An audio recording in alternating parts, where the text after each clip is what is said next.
আসসালামু আলাইকুম। এখন আমরা যে অঙ্কটি করব সেই অঙ্কটি বেশ কয়েকবার বোর্ড পরীক্ষায় এসেছে। অত্যন্ত গুরুত্বপূর্ণ এই অঙ্কটি আমরা সমাধান করার চেষ্টা করব। এই অঙ্কটি হচ্ছে প্রমাণ করতে হবে বা দেখাতে হবে left hand side right hand side অনুযায়ী। এখানে দেয়া আছে দেখেন মাইনাস প্লাস মাইনাস 3 এর উপরে রুট এর উপরে power 4 plus first bracket -1 minus root -3 এর উপরে পাওয়ার 4 ইকুয়াল টু 16 বা ইকুয়াল টু -16। তো এখন আমরা এককের কাল্পনিক ঘনমূল আমরা জানি এককের কাল্পনিক ঘনমূলদ্বয় ওমেগা ইকুয়াল টু আমরা জানি -1 প্লাস -√3 -3 এর উপরে রুট ভাগ 2 equal to omega. Omega square just এখানে প্লাসের জায়গায় মাইনাসটা হবে, এই প্লাসের যে জায়গায় প্লাস ছিল সেটা মাইনাসটা হবে। একটা হচ্ছে ওমেগা আর একটা ওমেগা, মাইনাস মানটাও হচ্ছে ওমেগা স্কোয়ার, প্লাস মানটা হচ্ছে ওমেগা। তো এইখান থেকে আমরা আর গুণ করে কি পাই?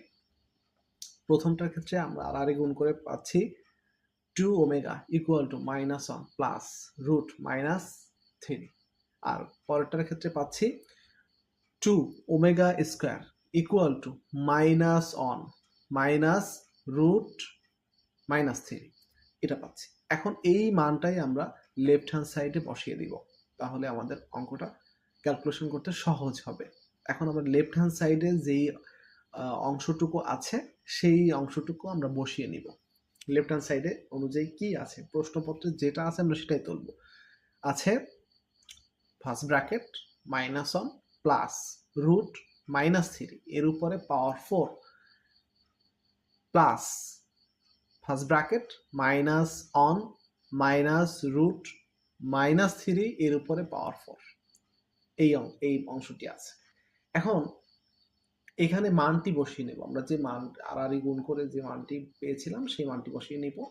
এখানে একটা মান ছিল 2 ওমেগা আর একটা ছিল 2 ওমেগা স্কয়ার, সেই মানটি বসিয়ে নেব।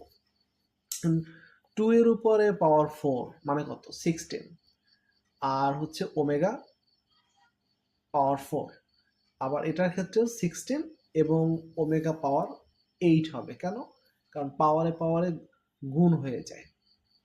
এখানে ছিল পাওয়ার, ওমেগার পাওয়ার ছিল 2 এবং এর উপরে পাওয়ার ছিল 4, তাহলে 2 × 4 ইকুয়াল টু 8 হয়, ওমেগা পাওয়ার 8 হবে। এখন এই যে ওমেগা পাওয়ার 4 সেটাকে আমরা ওমেগা লিখতে পারি, কারণ ওমেগা কিউব ইকুয়াল টু 1, আর ওমেগা 8 পাওয়ার 8 এটাকে আমরা লিখতে পারি ওমেগা স্কোয়ার। কেন? ওমেগা কিউব যে মানটা হয় সেটা হয়ে যায় 1, তাহলে ওমেগা পাওয়ার 8 এটাকে লেখা যায় ওমেগা স্কয়ার। এখন এখানে 16 কমন যায়, কমন নিলে কি থাকে? 16 কমন নিলে কি থাকে? থাকে ওমেগা প্লাস ওমেগা স্কয়ার। আমরা একটা সূত্র জানি, on plus omega square equal to 0। সেই সূত্র অনুযায়ী এখানে আমরা লিখতে পারি -1, তাহলে গুণ করলে হয়ে যায় -16, এটাই রাইট হ্যান্ড সাইড। এই অঙ্কটি বেশ গুরুত্বপূর্ণ, আশা করি বুঝতে পেরেছেন। ধন্যবাদ।